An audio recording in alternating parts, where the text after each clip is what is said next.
سطر کو چھپانا ضروری ہے یا نہیں ہے، اس کا حکم میں آپ کے سامنے عرض کرنا چاہتا ہوں۔ سوئمنگ پول میں لوگ نہاتے نہیں نہاتے؟ دیکھیے، نہانے میں تو کوئی حرج نہیں، سوئمنگ پول میں آپ نہائیں، نہر کے اندر آپ نہائیں، دریا میں آپ نہائیں، سمندر کے کنارے آپ نہائیں، نہانے میں کوئی حرج نہیں ہے، اس پر شرعاً کوئی قدغن اور پابندی نہیں ہے۔ لیکن دین اسلام کے اندر حیا اور پاکیزگی اور شرم یہ صرف اور صرف ایمان ہی نہیں ہے، بلکہ ایمان کا لازمی جز ہے۔ الحیاء شعبۃ من الایمان،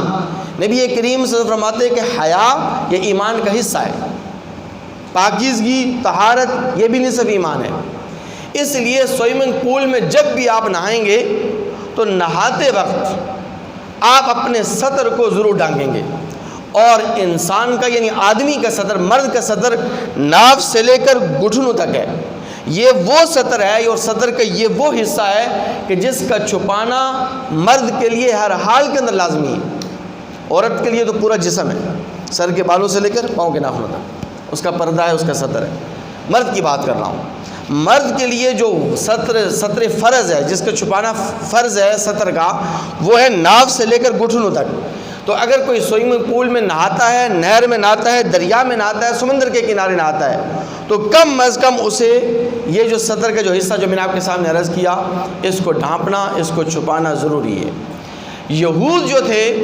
وہ ننگے اور برہنہ نہاتے تھے، بلکہ ان کے تو مذہب کے اندر یہ بھی تھا کہ وہ لوگ جو ہے خانہ کعبہ کا جو طواف ہے وہ بھی ننگے اور برہنہ ہو کر کیا کرتے تھے۔ لیکن سب سے بڑی جو خامی اور کمزوری ان کے اندر اور عیب یہ تھا کہ وہ جب نہاتے تھے تو اس وقت ان کی پوری قوم کے اندر یہ رواج تھا کہ ننگے اور برہنہ نہاتے تھے، اور جو آدمی ننگا اور برہنہ ہو کر نہ نہائے اس کو وہ لوگ معیوب سمجھتے تھے، اس پر طعن و تشریح کرتے تھے، اس پر الزام دھرتے تھے۔ حضرت موسیٰ علیہ السلام تشریف لائی تو موسیٰ علیہ السلام چونکہ اللہ تبارک و تعالیٰ کے پیغمبر تھے تو وہ تو حیا اور پاک دامنی کے پیکر تھے، اس لیے انہوں نے آ کر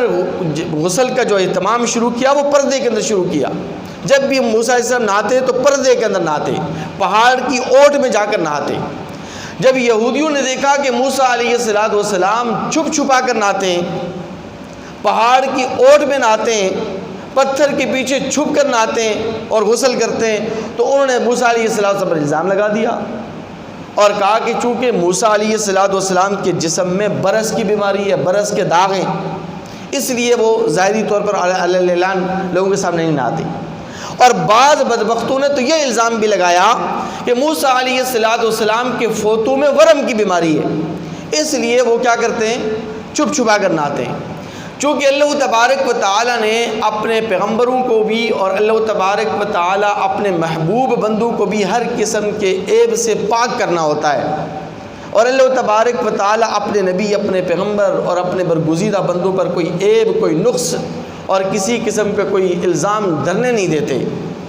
اس لیے اللہ تبارک و تعالیٰ نے ایسا غیبی انتظام فرمایا تاکہ موسیٰ علیہ السلام کے متعلق لوگوں کے ذہنوں میں جو یہ غلط فہمی ہے کہ ان کے جسم میں داغ کی بیماری ہے، برس کے داغ ہیں، انہیں فوتوں میں ورم کی بیماری ہے، اس کو دور کرنے کے لیے اہتمام یہ فرمایا کہ موسیٰ علیہ السلام ایک مرتبہ پہاڑ کے پیچھے، پہاڑ کے اوٹ میں نہا رہے تھے، آپ نے اپنے کپڑے اتارے اور پتھر پر رکھے، تو جیسے ہی پتھر کے اوپر کپڑے رکھے تو موسیٰ علیہ السلام کے کپڑے پتھر لے کر بھاگ گیا۔ اب موسیٰ علیہ السلام پیچھے اور پتھر آگے، کپڑے لے کے بھاگے جا رہے ہیں۔ موسیٰ علیہ السلام آواز لگا رہے ہیں، صوبی حجرا صوبی حجرا، اور پتھر میرے کپڑے تو دے دو، کہاں جا رہے ہو میرے کپڑے لے کر؟ ہاں جی، میرے کپڑے لے کر کہاں جا رہے ہو؟ لیکن موسیٰ علیہ السلام پریشان، اب کیا کروں، کپڑے تو لینے، لیکن اتنی سپیڈ سے وہ پتھر بھاگا کہ موسیٰ علیہ السلام کو اس نے پہنچنے نہیں دیا، یہاں تک کہ وہ پتھر یہودیوں کے ایک مجمع میں جا کر رک گیا۔ یہودیوں کا ایک مجمع لگا ہوا تھا، یہودیوں کی مجلس لگی ہوئی تھی، تو موسیٰ علیہ السلام نے اس پتھر کو وہاں پر پکڑا،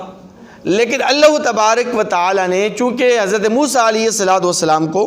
اس الزام سے بری کروانا تھا، تو یہودیوں نے جب دیکھا، یہودیوں نے دیکھا کہ موسیٰ علیہ السلام کے جسم میں تو ایسی کوئی بیماری نہیں ہے، نہ برس کے داغ ہیں، اسی طرح موسیٰ علیہ السلام کے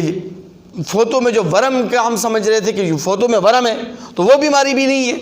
اور موسیٰ علیہ السلام